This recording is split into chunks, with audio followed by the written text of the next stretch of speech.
xaaji cali ibraahim dhegaweyne oo ka mid ah waxgaradka iyo odayaasha gobolka Togdheer ayaa guurtida Soomaaliland ugu baaqay in ay ka taliyaan maslaxadda bulshada oo aanay muran ka dhex oogin isla markaana go'aamada ka soo baxaya ay noqdaan kuwa dadka bogsiya oo aan ka kicin. xaaji cali dhegaweyne oo arrimahaasi ka hadlaya ayaa waxa uu yiri waxaan idin sheegayaa salaanta dabadeed iyo fariinta dabadeed Salaamaan Aadan Cabdiwaraabe guurtida loo qaybiyay arrinta dalkii xamba ku jirta fara badan xanta ilaahay waxaanu ka baryaynaa ina qaboojisano dalkii wuxuu muuqdaa dal maanta isagoo aan la aqoonsan haddana dhisan oo dawladda oo dad iyo dalba ka warhayaan caalamku ka warhayo marka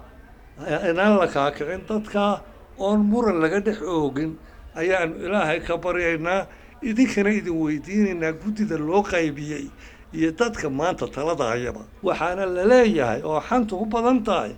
taladii cid baa u wareegtay waxaad yeelaysaan wadinkaa maanta taladii hayee